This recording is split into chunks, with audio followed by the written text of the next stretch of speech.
ദാവീദിനെ ദൈവം അഭിഷേകം ചെയ്യുമ്പോൾ ദാവീദിനേക്കാളും പൊക്കവും വണ്ണവും ഉയരവും ഉള്ള ദാവീദിന്റെ സഹോദരന്മാർ, അതികായികന്മാർ, അതിശക്തന്മാരായ പട്ടാളക്കാർ, ഇസ്രായേൽ പട്ടാളത്തിലെ ഓഫീസർമാർ ദാവീദിന്റെ വീട്ടിൽ ഇശ്ശായിയുടെ മക്കളിലുണ്ട്.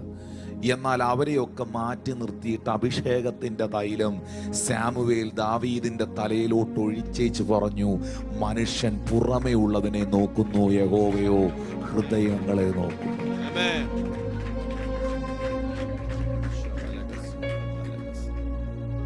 നല്ല മനുഷ്യൻ അവിടെ ഇംഗ്ലീഷിലുള്ള വാക്കാണ് എല്ലാവരും എ ഗുഡ് മാൻ. അപ്പൊ നല്ല സംസാരം, നല്ല വിശ്വാസത്തിന്റെ പ്രഖ്യാപനങ്ങൾ, വാഗൊണ്ട് നല്ല കാര്യങ്ങൾ പറയുന്ന, വിശ്വാസം പറയുന്ന മനുഷ്യനെ ബൈബിൾ കൊടുത്തിരിക്കുന്നത് എ ഗുഡ് മാൻ. എന്നാൽ ദുഷ്ട മനുഷ്യൻ എന്ന് മലയാളത്തിൽ എഴുതിയിരിക്കുമ്പോൾ ഈ നെഗറ്റീവ് പറയുന്ന, മറ്റുള്ളവരെ പരിഹസിക്കുന്ന, കളിയാക്കുന്ന, തകർക്കാൻ നടക്കുന്ന, വാക്കുകൾ കൊണ്ട് ഇല്ലാതെയാക്കാൻ ശ്രമിക്കുന്ന ആളിനെ കുറിച്ച് ബൈബിളിൽ എഴുതിയിരിക്കുന്നത് ഈവിൾ മാൻ. ഈവിൾ മാൻ, ബാഡ്. ബാഡ് എന്നുള്ള, ഗുഡ് കഴിഞ്ഞാൽ ഗുഡിന് ഓപ്പോസിറ്റ് എന്നാ? ബാഡ്. ബാഡ് എന്നല്ല എഴുതിയിരിക്കുന്നത്, ഈവിൾ. ഈ അനാവശ്യം പറയുന്നവന്റെ അകത്ത് ഈവിളുണ്ട്. ആരും മിണ്ടുന്നില്ല. അവന്റെ അകത്ത് സാത്താനുണ്ട്, അവന്റെ അകത്ത് ഡീമണുണ്ട്. നിങ്ങൾ കൈകൊട്ടിയില്ലെങ്കിൽ എനിക്ക് ഒരു കുഴപ്പമുള്ള കാര്യമല്ല. കാരണം ഞാൻ ക്രൗഡ് ഇല്ലാതെ പ്രസംഗിക്കുന്ന ആള്. രണ്ട് ക്യാമറയും ഒരു കസേരയും മതി എനിക്ക് പ്രസംഗിക്കാൻ. ഒരാളും വേണ്ട. ഒരു കയ്യടി ഇല്ലെങ്കിലും എനിക്ക് പ്രസംഗം വരും. ആരും മിണ്ടുന്നില്ല. ഹല്ലേലൂയ. പക്ഷെ ഞാൻ പറയുന്ന കാര്യം കൃത്യമാണ് വചനത്തിൽ നിന്ന്. ആരാണ് ഗുഡ് മാൻ, ആരാണ് ഈവിൾ മാൻ? Hallelujah, hallelujah. നമ്മൾ ഈവിൾ പേഴ്സൺ അല്ല. നമ്മുടെ വീട്ടിൽ ഈവിളിന്, ഡീമണ്, അന്ധകാര ശക്തിക്ക്, പിശാചിന്, സാത്താന്, ദുരാത്മാക്കൾക്ക് പ്രവർത്തിക്കാനുള്ള, കേറാനുള്ള ഒരു കതകുകളും തുറക്കരുത്.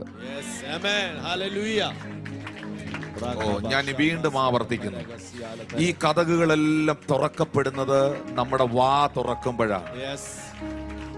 ഞാൻ ഇങ്ങനെ പറയാൻ ആഗ്രഹിക്കുന്നു, വിശ്വാസം പറയാൻ നീ വാ തുറന്നാൽ ദൈവം നിനക്ക് വാതിലുകൾ തുറന്നു തരും. വാതിലുകൾ തുറന്നു, വാതിലുകൾ തുറന്നു, വാതിലുകൾ തുറന്നു. ഞാൻ വീണ്ടും പറയുന്നു, നമ്മുടെ നാക്കുകൊണ്ട്, നമ്മുടെ സംസാരം കൊണ്ട് ദയവായിട്ട് നമ്മളെ തന്നെ പൂട്ടിക്കളയരുത്. നമ്മളെ തന്നെ ലോക്ക് ചെയ്ത് കളയരുത്. അങ്ങനെ ഏതെങ്കിലും ലോക്കുകൾ ജീവിതത്തിൽ വീണ് കിടപ്പുണ്ടെങ്കിൽ ഈ ഞായറാഴ്ച അത് അഴിയുന്ന ഞായറാഴ്ച, ഈ ഞായറാഴ്ച അത് പൊളിയുന്ന ഞായറാഴ്ചയായി മാറണം. ദുഷ്ടൻ ദോഷമായി, ഞാൻ വീണ്ടും പറയുന്നു, വാഗ്ദത്തമുള്ളവരെല്ലാം എത്തണമെന്നില്ല. ഇറങ്ങി തിരിച്ചെന്ന് കരുതി എത്തണമെന്നില്ല. അത്ഭുതങ്ങൾ കണ്ടെന്ന് കരുതി എത്തണമെന്നില്ല. ദൈവം കൂടെ ഉണ്ടായിരുന്നു എന്ന് കരുതി എത്തണമെന്നില്ല.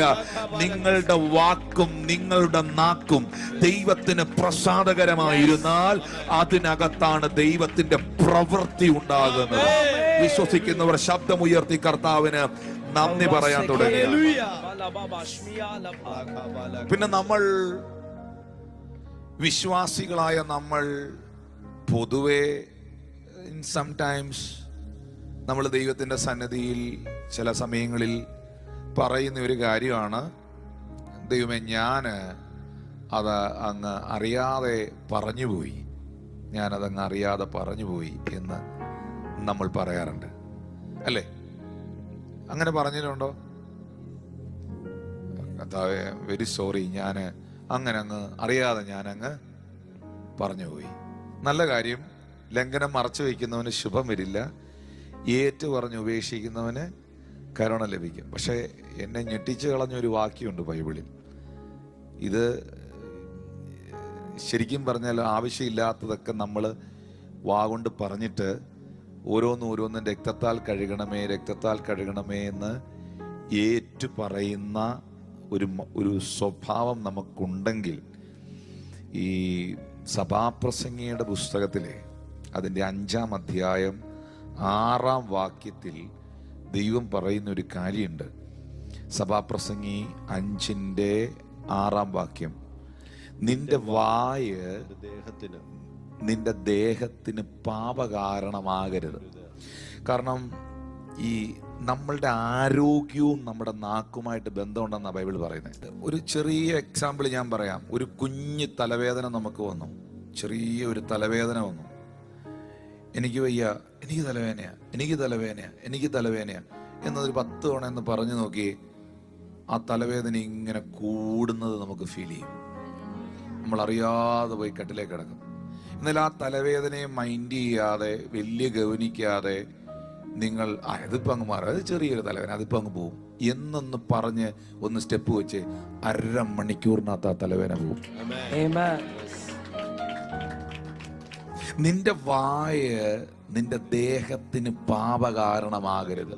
ഇനി നമ്മുടെ മലയാളികളായ നമുക്ക് വേണ്ടി തന്നെ എഴുതിയതാ. അബദ്ധവശാൽ വന്നുപോയി എന്ന് നീ ദൂതന്റെ സന്നിധിയിൽ പറയുകയായിരുന്നു. നീ ഒരു ദിവസം ദൂതന്മാരുടെ മുമ്പിൽ, ദൈവത്തിന്റെ മുമ്പിൽ ന്യായവിസ്താരത്തിങ്കൽ നിൽക്കേണ്ട ഒരാളാണ്. അന്ന് നിനക്ക് പറയാൻ പറ്റത്തില്ല, സോറി കർത്താവേ, ഞാൻ അങ്ങനെ അങ്ങ് പറഞ്ഞു പോയി എന്ന് അബദ്ധവശാൽ വായിന്ന് വന്നുപോയി എന്ന് ദൂതന്റെ മുമ്പിൽ പറയുകയായിരുന്നു. ദൈവം നിന്റെ വാക്ക് നിമിത്തം കോപിച്ച് നിന്റെ കൈകളുടെ പ്രവൃത്തിയെ നശിപ്പിക്കുന്നത്. നമുക്ക് നമ്മൾ തന്നെ പണിയൊപ്പിക്കുന്ന എന്തിനാ? നമ്മുടെ സംസാരം അങ്ങ് നന്നാക്കിക്കൂടെ? ആരും മിണ്ടണില്ലല്ലോ. നമ്മുടെ വർത്തമാനം, നമ്മുടെ കോൺവെർസേഷൻ, നമ്മുടെ പ്രഖ്യാപനങ്ങൾ നമ്മളായിട്ട് തന്നെ നമുക്ക് പണി വെക്കാൻ നിൽക്കുന്ന എന്തിനാ? നമ്മുടെ ആ വാക്കുകൾ കണ്ടോ, ദൈവം നിന്റെ വാക്ക് നിമിത്തം നിന്റെ കൈകളുടെ പ്രവൃത്തിയെ നശിപ്പിക്കുന്നത് എന്തിന്? കൈകളുടെ പ്രവൃത്തി എന്ന് വെച്ചാൽ അധ്വാനം. നിങ്ങൾ അധ്വാനിച്ചത്, നിങ്ങളുടെ അധ്വാനമാണ് നിങ്ങളുടെ നന്മകൾ, നിങ്ങളുടെ സമ്പത്ത്, നിങ്ങളുടെ ഭവനം, നിങ്ങളുടെ അനുഗ്രഹങ്ങൾ, നിങ്ങളുടെ വസ്തുക്കൾ, നിങ്ങളുടെ തലമുറകൾ, ഇതെല്ലാം ദൈവം നിങ്ങൾക്ക് നൽകിയ ബ്ലെസ്സിങ് ആണ്. വെറുതെ നമ്മളുടെ വാ കൊണ്ട് വേണ്ടാത്ത അനാവശ്യങ്ങൾ, കുഞ്ഞുങ്ങളെ നോക്കിയും ഭാര്യയെ നോക്കിയും ഭർത്താവിനെ നോക്കിയും ജോലിയെ നോക്കിയും ശുശ്രൂഷയെ നോക്കിയും നമ്മുടെ കൂടുള്ളവരെ നോക്കിയും ഒക്കെ പറഞ്ഞ് നമ്മളുടെ കൈകളുടെ പ്രവർത്തികളെ, നമ്മുടെ ബ്ലെസ്സിങ്ങിനെ നമ്മളായിട്ട് എന്തിനില്ലാതാക്കുന്നു? ഞാൻ ഈ പറയുന്നത് എത്ര ഗൗരവമുള്ള കാര്യമാണെന്നറിയോ? ഹല്ലേലൂയ. നല്ല പച്ച മലയാളത്തിൽ തൃശ്ശൂക്കാരുടെ ഭാഷയെ പറഞ്ഞ, മക്കളെ, വെളുക്കോളം വെള്ളം കോരിയിട്ട് നീ കല ഉടയ്ക്കരുത്. It's a very important thing. Good man and the evil person. നല്ല മനുഷ്യനും ദുഷ്ട മനുഷ്യനും ഇവരെ തിരിച്ചറിയുന്നത് ദൈവം പറയുന്നു അവരുടെ സംസാരത്തിൽ നിന്നാണ്. അതുകൊണ്ട് ഒരു അതങ്ങ് വായിക്കാം. ഞാൻ പ്രസംഗിക്കത്തില്ല, ഇപ്പോഴേ പറയുവാണ്. ഞാനത് പ്രസംഗിച്ച ഒരു പക്ഷേ നിങ്ങൾക്ക് കൊള്ളും. ഇങ്ങനെ അതങ്ങ് വായിപ്പിച്ചാൽ മതിയല്ലോ. ബൈബിളിൽ ഒരു വാക്യം വായിക്കുന്നുണ്ട്, കുഴപ്പമുണ്ടോ? ഒരു കുഴപ്പമില്ല. അതുകൊണ്ട് വായിച്ചു. യെശയ്യാ പ്രവാചകന്റെ പുസ്തകം 32-ാം അധ്യായം അതിൻ്റെ 5-7 വാക്യങ്ങൾ. 32-ാം അധ്യായം യെശയ്യാ 32, 5, 7. ബൈബിൾ പറയുന്നത്, ഭോഷനെ ഇനി ഉത്തമൻ എന്ന് വിളിക്കുകയില്ല. നിങ്ങൾ വിളിക്കുമായിരിക്കും, ഏത് ഭോഷനെയും നിങ്ങൾ ഉത്തമൻ എന്ന് വിളിക്കുമായിരിക്കും, പക്ഷെ ദൈവം വിളിക്കൂല. ഭോഷനെ ഞാൻ ഉത്തമനെന്ന് വിളിക്കുകയില്ല. ആഭാസനെ, ഞാനതാ പറഞ്ഞത്, ഞാൻ ബൈബിളിൽ നിന്ന് വായിക്കത്തേ ഉള്ളൂ, പ്രസംഗിക്കത്തില്ലെന്ന്. ആഭാസനെ ഞാൻ മഹാത്മാവെന്ന് പറയുകയില്ല. അപ്പൊ ഈ ഭോഷനെയും ഈ ആഭാസനെയും എങ്ങനെയാണ് തിരിച്ചറിയുന്നത്? നമുക്ക് തിരിച്ചറിയണമല്ലോ. ബൈബിളിൽ നിന്ന് തന്നെ വായിക്കാം. 6-ാം വാക്യം. ഭോഷൻ ഭോഷത്വം സംസാരിക്കും. ഭോഷനെ എങ്ങനെ അറിയുന്നേ? ഭോഷത്വം സംസാരിക്കും. വർത്തമാനത്തിൽ നിന്നറിയാം. ഹല്ലേലൂയ. ആരും മിണ്ടണില്ലല്ലോ. ആമേൻ. വഷളത്വം ചെയ്യും.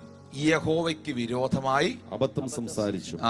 വിശപ്പുള്ളവരെ പട്ടിണിയിട്ടും ദാഹമുള്ളവർക്ക് പാനം മുടക്കിയും കൊണ്ട് അവന്റെ ഹൃദയം നീതികേട് പ്രവർത്തിക്കും. കണ്ടോ? മറ്റുള്ളവന്റെ വഴി മുടക്കി കളയും.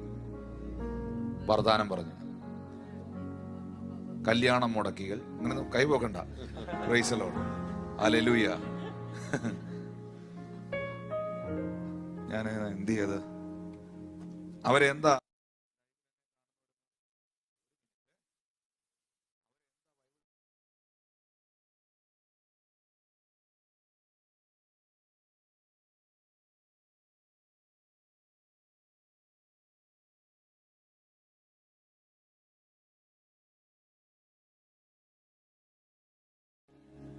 സ്വോത്രം.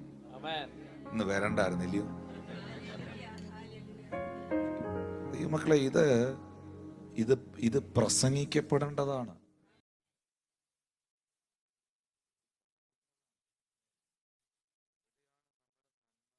ായി പോകുന്നതെന്ന്. എന്നിട്ട് ഇതെല്ലാം കാണിച്ചു വെച്ചേച്ച് വന്നിരുന്ന് ഭയങ്കര പാട്ടും അന്യഭാഷയും ബഹളവും.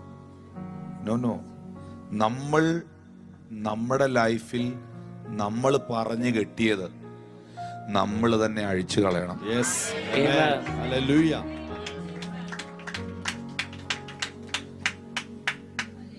ഏഴാമത്തെ വാക്യം, ആഭാസന്റെ ആയുധങ്ങളും ദോഷമുള്ളവ. അവനെ എങ്ങനെ അറിയുന്നേ? ന്യായമായി ഒരുത്തൻ സംസാരിച്ചാലും അവൻ വ്യാജ വാക്കുകൾ കൊണ്ട് നശിപ്പിക്കാൻ ദുരുപയോഗം നിരൂപിക്കുന്നു. ന്യായമായിട്ടൊരു കാര്യമായിരിക്കും പറഞ്ഞു, പക്ഷെ അപ്പുറം ഇപ്പുറം എല്ലാം കട്ട് ചെയ്ത് കളഞ്ഞിട്ട് ആരും മിണ്ടുന്നില്ല. ഹല്ലേലൂയ. ഒരു വ്യാജ സാധനം ഉണ്ടാക്കി വേറൊരുത്തനെ നശിപ്പിക്കാൻ ശ്രമിക്കും. പുള്ളിയുടെ പേര് ഞാൻ പറയുന്നില്ല, ബൈബിളിൽ എഴുതി വെച്ചിട്ടുണ്ട്. കരമടിച്ച് കർത്താവിന് നന്ദി പറയാം.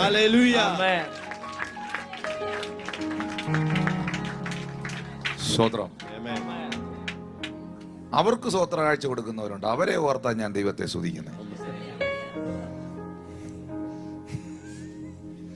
ഹല്ലേലൂയ. അവരെ സപ്പോർട്ട് ചെയ്യുന്നവരുണ്ട്. കൊലോസ്യർ 4:6 ബൈബിൾ പറയുന്നു, നിങ്ങളുടെ വാക്ക് കൃപയോട് കൂടിയതും ഉപ്പിനാൽ രുചി വരുന്നതുമായിരിക്കട്ടെ. നമ്മളുടെ അകത്ത് ചില സമയങ്ങളിൽ ഇങ്ങനെയൊക്കെ ചിലപ്പോൾ വരാം. ചില വാക്കുകൾ വരാം, ചില ദേഷ്യങ്ങൾ വരാം, നമ്മൾ ചില നെഗറ്റീവ് വേർഡ്സ് വരാം. പക്ഷെ ഒരിക്കലും അതിനെ എന്താ പറയുന്നത്, ഏറ്റു പറയാതെ, ഉപേക്ഷിക്കാതെ അതിനെ അഴിച്ചു കളയണം. അതിനെ വെച്ചുകൊണ്ടിരിക്കരുത്.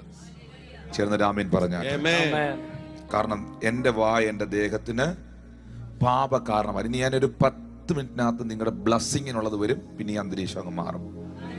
എനിക്കറിയാം മാറും. പക്ഷെ ഇതെന്തുവാന്ന് നിങ്ങളൊന്ന് മനസ്സിലാക്കേണ്ടത് വളരെ ആവശ്യമാണ്. വെളിപ്പാട് പുസ്തകം 12-ാം അധ്യായം 10-ാം വാക്യത്തിൽ സാത്താനെ കുറിച്ച് പറഞ്ഞിരിക്കുന്ന ഒരു കാര്യമുണ്ട്, പിശാചിനെ കുറിച്ച് പറഞ്ഞിരിക്കുന്ന ഒരു കാര്യമുണ്ട്. വെളിപ്പാട് 12:10. അപ്പോൾ സ്വർഗത്തിൽ ഒരു മഹാശബ്ദം പറഞ്ഞു കേട്ടത്, ഇപ്പോൾ നമ്മുടെ ദൈവത്തിന്റെ രക്ഷയും ശക്തിയും രാജ്യവും അവന്റെ ക്രിസ്തുവിന്റെ ആധിപത്യവും തുടങ്ങിയിരിക്കുന്നു. നമ്മുടെ സഹോദരന്മാരെ രാപ്പകൽ ദൈവസന്നിധിയിൽ കുറ്റം ചുമത്തുന്ന അപവാദിയെ തള്ളിയിട്ട് കളഞ്ഞുവല്ലോ. രാവും പകലും തന്റെ ദാസന്മാരെ കുറ്റം പറയുന്ന അപവാദി അവനെ തീയിൽ തള്ളിയിട്ട് കളഞ്ഞു.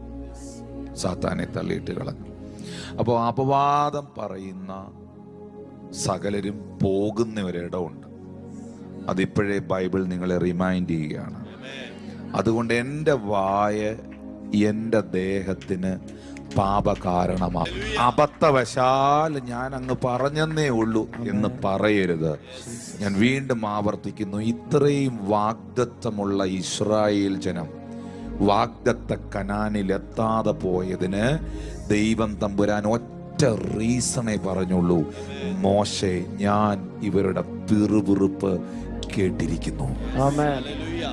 യഹോവ ഭക്തന്മാർ തമ്മിൽ തമ്മിൽ സംസാരിക്കുന്നത് യഹോവ ശ്രദ്ധ വെച്ച്. ഇതിനകത്ത് ഭയങ്കര കാര്യമുണ്ട്. ഇപ്പം ഞാനൊരു സത്യമായ കാര്യം പറയുകയാണ്. ഇന്ന് ലൈവിൻ്റെ ഒരു സംവിധാനം ഇല്ലായിരുന്നു, കുറച്ചുകൂടെ ഒത്തിരി അനുഭവങ്ങളും ഒത്തിരി സംഭവങ്ങളും ഞാൻ പറഞ്ഞേനെ. ശ്രദ്ധിക്കേണ്ട ഒരു കാര്യമുണ്ട്. നമ്മൾ ഒരാളെക്കുറിച്ച്, ഇപ്പം നിങ്ങൾ ഒരാളെക്കുറിച്ച്, അത് ആരോ ആകട്ടെ, അമ്മാച്ചനോ അനീജനോ അനന്തരവനോ ആരും ആകട്ടെ, ആ വ്യക്തിയെക്കുറിച്ച് ഇങ്ങനെ എപ്പോഴും അല്ലെ നിങ്ങളുടെ പാസ്റ്ററോ അച്ഛനോ ആരും ആകട്ടെ, എപ്പോഴും ഇങ്ങനെ കുറ്റം പറഞ്ഞുകൊണ്ടിരുന്നാണല്ലോ. കുറ്റം പറഞ്ഞുകൊണ്ടിരുന്ന ഒന്ന് വരുന്നത്. ഷിജിനൊന്ന് വാ മോനെ മുന്നിലേക്ക്, ഒന്ന് ഓടി മുന്നിലേക്ക് വന്നാട്ടെ. ഞാൻ ഈ ഷിജിൻ ബ്രദറിനെ കുറിച്ച് എപ്പോഴും കുറ്റം പറഞ്ഞുകൊണ്ടിരുന്ന, എപ്പോഴും ഈ പുള്ളിയെക്കുറിച്ച് ഞാൻ എൻ്റെ ഭാര്യയോടും എൻ്റെ കൂടെ ഉള്ളവരോടും എൻ്റെ ഒപ്പം നിൽക്കുന്നവരോടും എല്ലാവരും മോനെ നന്നായിട്ട് നോക്കുന്നുണ്ട് കേട്ടോ. അപ്പോൾ കൂടെയുള്ളവരോടും എൻ്റെ ഒപ്പം നിൽക്കുന്നവരോടും എപ്പോഴും ഞാൻ ഷിജിനെ കുറിച്ച് കുറ്റം പറഞ്ഞുകൊണ്ടിരുന്നാലുണ്ടല്ലോ, ഇവൻ്റെ മേളിൽ എൻ്റെ വായിൽ നിന്ന് വന്ന വാക്കുകളാൽ ഒരു പൈശാചികമായ ഒരു പിടി ഇങ്ങനെ അങ്ങ് മുറുകും. ആ പിടി മുറുകിയിട്ട് ഈ പുള്ളി ഇതൊന്നും കേൾക്കുന്നില്ലെങ്കിൽ പോലും, ഞാൻ പറഞ്ഞൊന്നും പുള്ളി കേട്ടിട്ടില്ല, ഇവന്റെ അകത്ത് എന്നോടും എൻ്റെ കുടുംബത്തോടും ഒരു വൈരാഗ്യം പിശാച് കൊണ്ടിടും. പിടികിട്ടുന്നുണ്ടോ? പുള്ളി ഞാൻ പറഞ്ഞതൊന്നും പുള്ളി കേട്ടിട്ടില്ല, പുള്ളി അറിഞ്ഞിട്ടുമില്ല. പക്ഷേ നീ രാജാവിനെ കുറിച്ചും അധികാരികളെ കുറിച്ചും നിന്റെ വായിൽ നിന്ന് ദൈവഹിതമില്ലാത്തത് സംസാരിക്കുന്നത് അത് പറവകൾ കുത്തിക്കൊണ്ടുപോയി അവരെ അറിയിക്കും എന്ന് സഭാപ്രസംഗിൽ എഴുതിയിട്ടുണ്ട്. അപ്പോ ഈ ഡിമോണിക് റിലം ഈ പുള്ളിക്ക് മാനസികമായി എന്നോട് അടുക്കാൻ പറ്റാത്ത, എന്നാൽ ഞങ്ങൾ ഇല്ലേ രാഷ്ട്രീയക്കാർ തമ്മിൽ കാണുന്നല്ല, ഒരുത്തനെ കണ്ടുകൂടാ, പക്ഷെ നേരിട്ട് കാണുമ്പോൾ സുഖമാണോ, നന്നായിട്ടിരിക്കുന്നു, കാര്യങ്ങളൊക്കെ എങ്ങനെ, ഇതുപോലെ മനസ്സിലാകുന്നുണ്ട്. നേരിട്ട് കാണുമ്പോൾ ഒരു ബുദ്ധിമുട്ടും കാണുകയില്ല, എങ്ങനെ പോകുന്നു, കാര്യങ്ങളൊക്കെ നന്നായിരിക്കുന്നോ, സന്തോഷമായിട്ട് പോകുന്നോ എന്നൊക്കെ ചോദിക്കും. പക്ഷെ ഹൃദയത്തിനകത്ത് എന്നോട് അടുക്കാനോ മിണ്ടാനോ സഹകരിക്കാനോ ഒരു താല്പര്യം ഇവനുണ്ടാകുന്നില്ല. കാരണം എന്നാണെന്നറിയോ, ഞാൻ ഇവനെക്കുറിച്ച് സ്വന്തമായിട്ടും എൻ്റെ കൂടെ ഉള്ളവരോടും എൻ്റെ വീട്ടിൽ ഇരുന്നും ഒത്തിരി തിന്മകൾ പറഞ്ഞു. അത് ഇവൻ കേട്ടില്ലെങ്കിലും ആ ബന്ധം തകർന്നു പോയതിൻ്റെ കാരണം അത് പിശാചും ദൈവവും കേട്ടു. ആ പിടി മുറുകി. എന്നാൽ ഒരാളുമായിട്ട് പിണക്ക, ഞാനിതൊരു ഭയങ്കര കാര്യം പറയണേ, നിങ്ങളോട് ഇപ്പം അയാൾ മിണ്ടുന്നില്ല, അയാൾ വിളിക്കുന്നില്ല, അയാൾക്ക് എന്തോ ഒരു തെറ്റിദ്ധാരണ നിങ്ങളോടുണ്ട്, അകന്ന് നിൽക്കുക, മെസ്സേജ് അയക്കുന്നില്ല. ഞാൻ ഇങ്ങനെ പറയുന്നു, എല്ലാ ദിവസവും നിങ്ങളുടെ പ്രാർത്ഥനയിൽ ആ മനുഷ്യനെ അനുഗ്രഹിക്കണം. ആ മനുഷ്യനെ അനുഗ്രഹിക്കണം. കർത്താവേ, ആ പേര് പറഞ്ഞ് ഞാൻ ആ തോമസിനെ അനുഗ്രഹിക്കുന്നു, ഞാൻ ആ ജോർജിനെ അനുഗ്രഹിക്കുന്നു. കർത്താവേ, എൻ്റെ ആ സഹോദരനെ അനുഗ്രഹിക്കുന്നു, ഞാൻ ആ കുടുംബത്തെ അനുഗ്രഹിക്കുന്നു. എന്നെ ആ മനുഷ്യൻ വിളിക്കും, എന്നെ സ്നേഹിക്കും, എന്നെ കരുതും. ആ നല്ലൊരു ബന്ധം ആ മനുഷ്യനായിട്ട് കർത്താവ് തരും. ഞാൻ ആ മനുഷ്യനെ ബ്ലസ് ചെയ്യുന്നു, ഞാൻ ആ വ്യക്തിയെ അനുഗ്രഹിക്കുന്നു. ഇങ്ങനെ തിരിച്ച് നിങ്ങൾ പറയുമ്പോൾ ഈ മുറുകിയ പിടിയില്ലേ, ഇതങ്ങ് നിങ്ങൾ പറഞ്ഞ് പറഞ്ഞ് പറഞ്ഞ് പിശാചിനെ പിന്നെ പിടിക്കാൻ പറ്റാതെ ഇതങ്ങ് അയയും.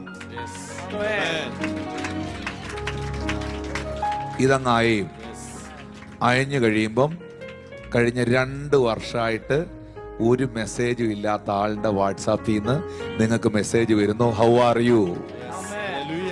യു, എന്തുണ്ട് വിശേഷം? നിങ്ങൾ ഒരാളെ സ്നേഹിക്കുന്നെങ്കിലേ, നിങ്ങളുടെ ഹൃദയത്തിൽ ആ വ്യക്തിയോട് ഇഷ്ടമുണ്ടെങ്കിൽ, സ്നേഹമാണെങ്കിൽ, നല്ല വർത്തമാനം ആ പുള്ളിയെക്കുറിച്ച് നിങ്ങൾ പറഞ്ഞിട്ടുള്ളതെങ്കിൽ നിങ്ങൾ മനസ്സിലാക്കണം, നിങ്ങൾ അദ്ദേഹത്തെക്കുറിച്ച് ചിലപ്പോൾ ചിന്തിക്കുമ്പോൾ അയാളുടെ ഫോൺ കോൾ വരും. ചിന്തിച്ചാൽ മതി. ആ വ്യക്തിയെക്കുറിച്ച് ഒരു നെഗറ്റീവ് നിങ്ങൾ പറഞ്ഞിട്ടില്ല, നല്ലത് മാത്രമേ പറഞ്ഞിട്ടുള്ളൂ. പക്ഷെ ആ വ്യക്തി ഒന്ന് കാണണം, അല്ലെങ്കിൽ ഇപ്പൊ എവിടെയായിരിക്കും എന്ന് ചിന്തിക്കുമ്പോൾ തന്നെ ഒന്നെങ്കിൽ ഫോൺ വരും, അല്ലെങ്കിൽ മെസ്സേജ് വരും. ഇങ്ങനെ അനുഭവങ്ങളൊക്കെ ഉണ്ടായിട്ടുള്ളവരുണ്ടോ? ഉണ്ടെന്ന് എനിക്കറിയാലോ. പക്ഷെ നിങ്ങൾ അവര് കേൾക്കുന്നില്ലെങ്കിൽ പോലും നിങ്ങൾ ഇങ്ങനെ വേണ്ടാത്ത കാര്യങ്ങളാണ് അവരെ കുറിച്ച് പറഞ്ഞുകൊണ്ടിരിക്കുന്നതെങ്കിൽ ശരിക്കും പിശാച് പിടിമുറുക്കും. അത് നിങ്ങൾ തിരിച്ചു പറഞ്ഞ്, ആ വ്യക്തി കേൾക്കണ്ട, നിങ്ങൾ പ്രാർത്ഥിച്ച് അതിനെ അഴിച്ചു. നിങ്ങളുടെ മക്കളെ നിങ്ങൾ അനുഗ്രഹിക്കണം, നിങ്ങളുടെ കുഞ്ഞുങ്ങളെ നിങ്ങൾ അനുഗ്രഹിക്കണം. അവരെ കുറിച്ച് കുഞ്ഞു പഠിക്കുന്ന നീ പഠിക്കത്തില്ല മണ്ടന, ഇവനെ എന്ന് തലവട്ടം കണ്ടു, ഇവൻ എന്ന് ജനിച്ചു, എനിക്ക് അന്ന് മുതൽ ഇങ്ങനെ പറഞ്ഞുകൊണ്ടിരിക്കും തോറും പിശാചിന്റെ പിടി നിന്റെ മോന്റെ മുകളിൽ, മകളുടെ മുകളിൽ, മകന്റെ മുകളിൽ മുറുകും. എൻ്റെ കുഞ്ഞ് കർത്താവിനെ അറിയും, അവൻ അനുഗ്രഹിക്കപ്പെടും. കർത്താവെ, ഞാൻ അവനെ സ്നേഹിക്കുന്നു, ഞാൻ അവനെ ഇഷ്ടപ്പെടുന്നു. കർത്താവെ, എൻ്റെ കുഞ്ഞിനെ ഞാൻ ബ്ലസ് ചെയ്യുന്നു. കർത്താവ്, അവൻ എൻ്റെ കുഞ്ഞാ. കർത്താവ്, അവൻ എൻ്റെ മോളാ. കർത്താവ്, ഇത് നീ പറഞ്ഞുകൊണ്ടിരിക്കുമ്പം അവൻ്റെ ഹൃദയത്തിൽ അവൻ്റെ അമ്മയെ കാണണമെന്നും അവന്റെ അപ്പനെ കാണണമെന്നും ദൈവം ഒരു തോന്നലിടിക്കും. ഇതൊന്നും ചെയ്യാതെ എൻ്റെ നാക്കിന് യാതൊരു ലൈസൻസ് ഇല്ലാതെ ഞാൻ വേണ്ടാത്തതെല്ലാം പറയുകയും ചിന്തിക്കുകയും ചെയ്തിട്ട് ഇനി ഏതൊക്കെ പാസ്റ്റർമാർ അടുക്കൽ പോയെന്ന് പറഞ്ഞാലും ഇനി 21 241 ദിവസം നീ ഫാസ്റ്റിംഗ് ഇരുന്നാലും ഒരു ഗുണവും ഇല്ല. താങ്ക് യു മോനെ. That's A most important thing. അയ്യോ പിള്ളേർ ആ വാക്യം നേരത്തെ ഇട്ടല്ലോ, ആ പറവകൾ കൊത്തിക്കൊണ്ടുപോകുന്ന വാക്യം നിങ്ങൾ നേരത്തെ ഇട്ടാണ്ടോ? അവരിട്ട് കഴിഞ്ഞു. സഭാപ്രസംഗി 10:21 കണ്ടോ? നിന്റെ മനസ്സിൽ പോലും രാജാവിനെ ശപിക്കരുത്, നിന്റെ ശയനഗൃഹത്തിൽ വെച്ച് പോലും ധനവാനെ ശപിക്കരുത്. ആകാശത്തിലെ പക്ഷി ആ ശബ്ദം കൊണ്ടുപോകാനും പറവജാതി ആ കാര്യം പ്രസിദ്ധമാക്കാനും മതി. ചില കാര്യങ്ങളൊക്കെ ഈ ചിലരെ കുറിച്ച് വേണ്ടാത്ത എല്ലാം ഇരുന്ന് പറഞ്ഞിട്ട് ഒരു ദിവസം ഈ പുള്ളി പറയും, അവൻ എന്നെ കുറിച്ച് ഇതൊക്കെയാ പറഞ്ഞുകൊണ്ട് കിടക്കുന്നത്. അപ്പൊ നിങ്ങൾ എനിക്ക് ഇവൻ ഇതെങ്ങനെ അറിഞ്ഞ്? ആരും മിണ്ടുന്നില്ലല്ലോ. ഇവളിതെങ്ങനെ അറിഞ്ഞ്? ഞാൻ ഈ പറഞ്ഞ കാര്യം ഇവളിതെങ്ങനെ? ആരും അറിയിക്കണ്ട. അത് അറിയിക്കാൻ നിനക്ക് കാണാൻ കഴിയാത്ത വേറൊരാള് നിന്റെ വീട്ടിൽ നിപ്പുണ്ടായിരുന്നു. ഒന്ന് ചേർന്ന് ഒരു ഹല്ലേലൂയ പറഞ്ഞ ആരും പറയാം. ഹല്ലേലൂയ. ഇതൊരു ഈ വിസിബിൾ വേൾഡും അൺവിസിബിൾ വേൾഡും ഉണ്ട്. ഞാൻ പറയുന്നത് മനസ്സിലാകുന്നുണ്ടോ? ദൃശ്യലോകവും അദൃശ്യ ലോകവും ഉണ്ട്. നമ്മൾ ഈ ദൃശ്യലോകത്തെ മാത്രമേ കാണുന്നുള്ളൂ.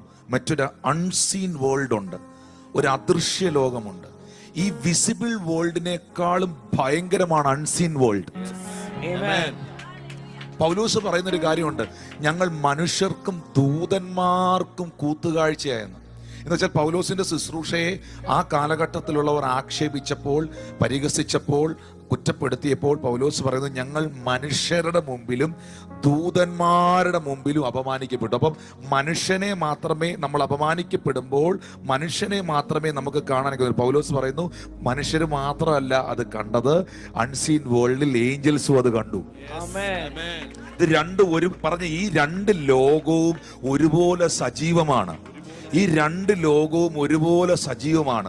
ഇതിനെ കംപ്ലീറ്റും ഈ ഭൂമിയിൽ ഡീൽ ചെയ്യുന്നത് നിന്റെ വിശ്വാസത്തിന്റെ പ്രഖ്യാപനങ്ങൾ കൊണ്ടും നിന്റെ പ്രാർത്ഥനകൾ കൊണ്ടുമാണ്.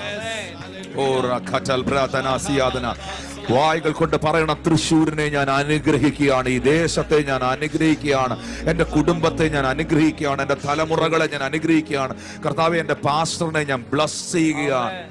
ഇത് പറയുമ്പോൾ ശരിക്കും പറഞ്ഞാൽ നമുക്ക് കാണാൻ കഴിയാത്ത പലതും അഴിഞ്ഞു വീഴുന്നുണ്ട്. ഓ താങ്ക് യു ലോർഡ് ജീസസ്. പലതും അഴിഞ്ഞു പോകുന്നുണ്ട്. ഇതിനകത്ത് നിങ്ങൾ തയ്യാറാണോ? റെഡിയാണോ? ഇതിനകത്ത് ഏറ്റവും പ്രധാനപ്പെട്ട ഒരു കാര്യമാണ് ഗ്രാറ്റിറ്റ്യൂഡ്, നന്ദിയുള്ള ഹൃദയം. മനസ്സിലാകുന്നുണ്ടോ? നന്ദിയുള്ള ഹൃദയം. ദൈവം അനുഗ്രഹിക്കാൻ, ഒരു മനുഷ്യനെ അനുഗ്രഹിക്കാനുള്ളതിന്റെ അതിപ്രധാനപ്പെട്ട കാരണങ്ങളിൽ ഒന്ന് താങ്ക്സ്ഫുൾ ഹാർട്ടാണ്. നന്ദിയുള്ള ഹൃദയം. ദൈവം ഇസ്രായേൽ ജനത്തെ എങ്ങും എത്തിക്കാതെ അവർ വഴിയിൽ പട്ടുപോയതിന്റെ കാരണം ഈ മന്നയും കാടയെല്ലാം തിന്നിട്ടും പാറയെന്ന് വെള്ളം കുടിച്ചിട്ടും ഈ നന്മയെല്ലാം അനുഭവിച്ചിട്ടും, ഇറച്ചി കിട്ടുമ്പോൾ മീൻ വേണം, മീൻ കിട്ടുമ്പോൾ ഇറച്ചി വേണം, അത് കിട്ടുമ്പോൾ ഇത് വേണം, ഇല്ലാത്ത കാര്യങ്ങൾ പറഞ്ഞ് എപ്പോഴും ദൈവത്തെ ചോദ്യം ചെയ്യുന്ന, പിറുപിറുക്കുന്ന അവരുടെ മനോഭാവമായിരുന്നു. ഹല്ലേലൂയ. പക്ഷെ ആ ഗ്രാറ്റിറ്റ്യൂഡ്, ഞാൻ എല്ലാവരും പറഞ്ഞു എൻ്റെ ആറ്റിറ്റ്യൂഡ്, ഒരു ഗ്രാറ്റിറ്റ്യൂഡ് ഉണ്ടാകണം. ഹല്ലേലൂയ. എൻ്റെ ആറ്റിറ്റ്യൂഡ് അതായിരിക്കണം. ഈ കഴിഞ്ഞ ദിവസം ഞാനിങ്ങനെ ചെറിയൊരു ഷോർട്ട് വീഡിയോ കണ്ടേ. വേറൊരാൾ പറയുന്ന ഒരു വീഡിയോ. ശരിക്കും പറഞ്ഞാൽ അതിനൊരു 4 ദിവസം മുമ്പ് ഈ കാര്യം ഞാൻ കൊട്ടാരക്കര ചർച്ചിൽ ഒരു മീറ്റിങ്ങിൽ, ഞങ്ങളുടെ ചർച്ചിൽ നടന്ന മീറ്റിങ്ങിൽ ഞാൻ ശുശ്രൂഷിച്ചു. യേശു കർത്താവ് പറയുന്നുണ്ട്, ഉള്ളവന് കൊടുക്കും, ഇല്ലാത്തവനോ ഉള്ളതും കൂടെ എടുത്തു കളയും. വായിച്ചിട്ടുണ്ടോ? എന്താ എൻ്റെ അർത്ഥം? $100 ഉള്ളവന് ഞാൻ $100 കൂടെ കൊടുക്കും, 5000 രൂപയുള്ളവന് ഞാൻ 5000 കൊടുക്കും. 50 രൂപ ഉള്ളവനെ 50 രൂപ ഉള്ളെങ്കിൽ ഞാൻ 50 രൂപയും കൂടെ എടുത്തു കളയുമെന്നാണോ എൻ്റെ അർത്ഥം? ഒരിക്കലും അല്ല. ഒരു മൊബൈൽ ഫോൺ ഉള്ളവന് ഞാൻ ഒരു മൊബൈൽ ഫോണോട് കൊടുക്കും, ഒരു മൊബൈൽ ഫോണും ഇല്ലാത്തവന് ഇനി ഒരു മൊബൈൽ ഫോണും കിട്ടുകയില്ല. അതിനാവാൻ അർത്ഥം? മിണ്ടുന്നില്ലല്ലോ. ഉള്ളവന് കൊടുക്കും, ഇല്ലാത്തവനോ ഉള്ളതും കൂടെ എടുത്തു കളയും. ഞാൻ മനസ്സിലാക്കിയത്, എനിക്ക് അതിന്റെ എല്ലാ തിയോളജിയൊന്നും അറിഞ്ഞുകൂടാ, ഞാൻ മനസ്സിലാക്കിയൊരു കാര്യം, നന്ദിയുള്ളവന് ഞാൻ വീണ്ടും കൊടുക്കും. നന്ദിയില്ലാത്തവന് ഉള്ളതുകൂടെ പോകും. അത് ദൈവത്തിന്റെ ഹൃദയത്തെ എല്ലാം വർണ്ണിക്കാനെന്നുള്ള കഴിവും ഒന്നും എനിക്കില്ല. ഞാനൊരു സാധാ മനുഷ്യനാണ്. പക്ഷെ എനിക്ക് ഈ മാനുഷികമായി തന്നെ ഒരു കാര്യം ഞാൻ പഠിപ്പിക്കാം. ഇപ്പൊ ഞാന് എന്തിയേ, ഞാൻ ഈ സാമുവേലിന് ഞാൻ ഇങ്ങനെ ഇത് ഞാൻ കൊടുത്തതല്ല കേട്ടോ, ഇത് എൻ്റെ മേടിച്ച. ഞാൻ ഈ ഒരു ഹെഡ്ഫോൺ ഞാൻ സാമുവേലിന് ഗിഫ്റ്റ് കൊടുത്തു എന്നിരിക്കട്ടെ. ഉടനെ സാമുവേല് ആ ഹെഡ്ഫോൺ ചെവിയിൽ വെച്ചിട്ട് എന്നടുത്ത് പറയാണ്, ടിനുപാസേ എന്നോ രസാന്നറിയ, എന്ത് സൗണ്ട്, വലിയ വിലയൊന്നും ഇല്ലെങ്കിൽ പോലും അവൻ ഭയങ്കര സംഭവമൊന്നുമല്ല, സാധാ കാര്യം, ഒരു ഗിഫ്റ്റ് കൊടുത്താ. ഇത് നന്നായിട്ടുണ്ട്, എനിക്കിത് ആവശ്യമായിരുന്നു പക്ഷെ ഞാൻ ഇതുപോലൊരു കാര്യം കിട്ടാൻ പ്രാർത്ഥിച്ചുകൊണ്ടിരുന്ന എന്ന് പറയുമ്പോൾ അവൻ്റെ ആ ഒരു ഗ്രാറ്റിറ്റ്യൂഡ്, ആ നന്ദിയുള്ള ആ ഒരു ആറ്റിറ്റ്യൂഡ് കൊടുത്ത് എനിക്കൊരു സന്തോഷം ഉണ്ടാക്കുന്നുണ്ട്. പിറ്റേ ദിവസം 2 ദിവസം കഴിഞ്ഞപ്പം ഈ സാമുവേല് 2-3 പേരോട് പറഞ്ഞു, ഇതെനിക്ക് ടിനുപാസ് തന്നതാ, ഇത് ഭയങ്കര രസാ, ഞാനിതിനു വേണ്ടി പ്രാർത്ഥിച്ചുകൊണ്ടിരുന്ന. അപ്പൊ ഞാനത് കേട്ടു, 2-3 പേരിൽ നിന്ന് കേട്ടു, പുള്ളി ഇതെല്ലാവരോടും പറയും ഇത് തന്നാന്ന്. അപ്പൊ ഒരു വല്ലാത്തൊരു സന്തോഷം തോന്നി. അടുത്ത ദിവസം എനിക്ക് 2 പേന കിട്ടി. സത്യം പറയട്ടെ, എൻ്റെ മനസ്സിലാദ്യം വരുന്നത് ഇവന്റെ മുഖമായിരിക്കും. കാരണം അതിലൊരു പേന ആർക്ക് കൊടുക്കണം? സാമുവേലിന് കൊടുക്കണം. നന്ദിയുള്ളവന് കൊടുക്കും. എന്നാൽ ഒന്നും തോന്നരുത്, ഞാൻ ഉദാഹരണമാണ്. ഞാൻ ഇത് ആശിഷിന് കൊടുത്തു. ആശിഷ് എൻ്റെ പുത്രനാ, ഞാൻ ഉദാഹരണം പറയുന്നത്. അല്ലെ, ഞാൻ ആ സഹോദരന് ഇത് കൊടുത്തു. പുള്ളി ഇതിനെ തിരിച്ചു മറിച്ച് നോക്കിയിട്ട് ഓഡിയോ ടെക്നിക്കയോ, പുള്ളി ഉടനെ ആമസോണിൽ കയറി ഗൂഗിളിൽ അടിച്ചു നോക്കുന്നു, ഇതിന്റെ വില എത്രയാന്ന് നോക്കിയപ്പോൾ 500 രൂപ. ഓ എടാ, നിനക്ക് വേണോടാ ഇത് അവൻ വേറൊരാൾക്ക് കൊടുക്കുന്നു. അത് മേടിച്ചപ്പോൾ തന്നെ കൊള്ളാം, താങ്ക് യു, ഇത് മേടിച്ചുകൊണ്ട് പോയി. 2 ദിവസം കഴിഞ്ഞപ്പോൾ ഞാൻ ഇവന് കൊടുത്ത സാധനം അവന്റെ ചെവിയിരിക്കുന്നു. ഇനി ഞാൻ മേലെ ഇവനൊരു സാധനം കൊടുക്കുവോ? പറ. നന്ദിയുള്ളവന് ഞാൻ കൊടുക്കും, ഇല്ലാത്തവനോ ഉള്ളതും കൂടെ ഞാൻ എടുത്തു കളയും.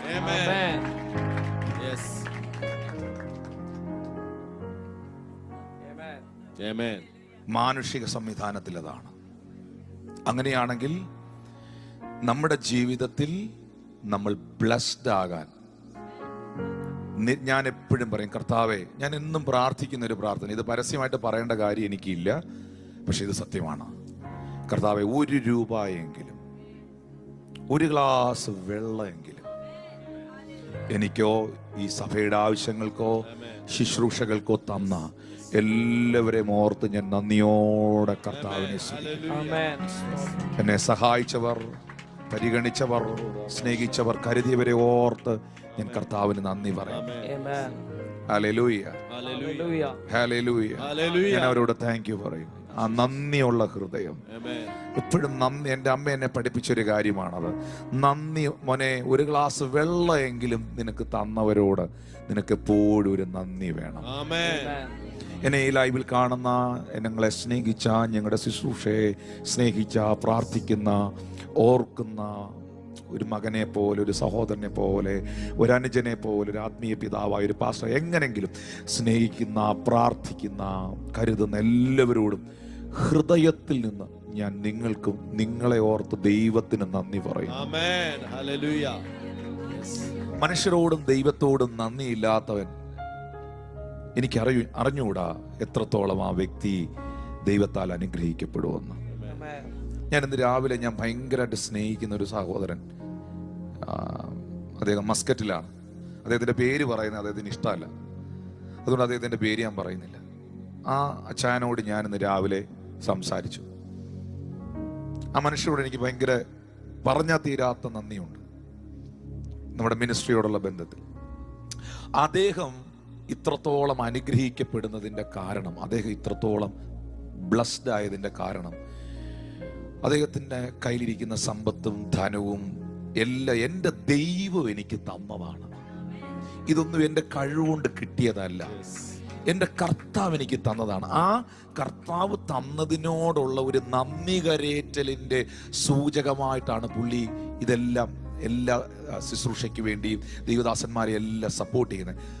ഇന്ന് രാവിലെ അദ്ദേഹം പറയുകയാണ്, എൻ്റെ പാസ്റ്റർ, ഞാൻ അങ്ങനെ ചെയ്ത കാരണം കൊണ്ട് എൻ്റെ ദൈവം എനിക്കൊന്നും കുറച്ച് കളഞ്ഞില്ല.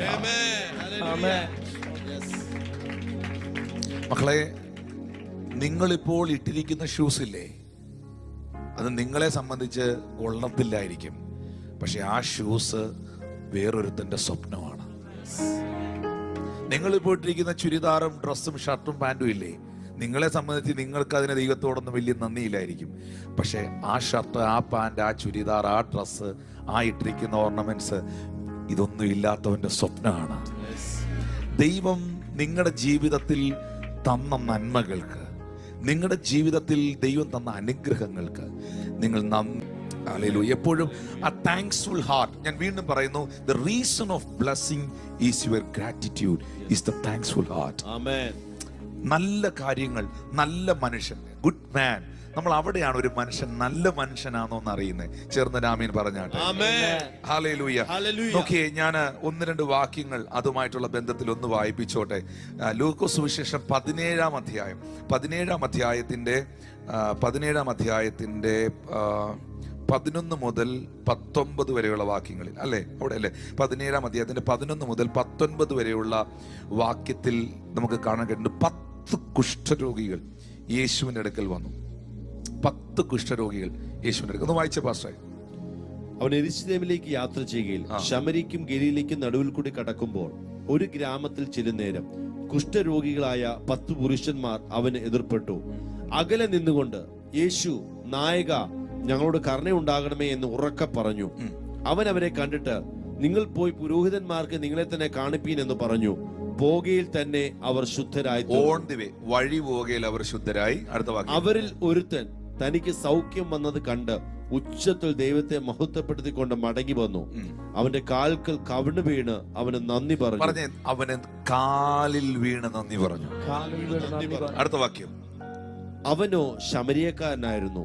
10 പേർ ശുദ്ധരായി തീർന്നില്ലയോ? 9 പേർ എവിടെ? ഈ അന്യജാതിക്കാരനല്ലാതെ ദൈവത്തിന് മഹത്വം കൊടുപ്പാൻ മടങ്ങി വന്നവരായി ആരെയും കാണുന്നില്ലല്ലോ എന്ന് യേശു പറഞ്ഞിട്ട് അവനോട്, എഴുന്നേറ്റ് പോയിക്കൊള്ളുക, നിന്റെ വിശ്വാസം നിന്നെ രക്ഷിച്ചിരിക്കുന്നു എന്ന് പറഞ്ഞു. അത് ഞാനൊരു വലിയൊരു സംഭവം പറയാം. 10 കുഷ്ഠരോഗികൾ യേശുവിന്റെ അടുക്കൽ വന്നു. 10 പേരും അടുത്ത്, ദൂരെ മാറി നിന്നാ വിളിക്കുന്നത്. അവിടെ അങ്ങനെ എഴുതിയിട്ടുണ്ട്, അടുത്ത് വന്നില്ല. കാരണം കുഷ്ഠരോഗികൾ അടുത്ത് വരില്ല, ഒരു ദൂരെ മാറി എന്നാണ് നിലവിളിക്കുന്നത്.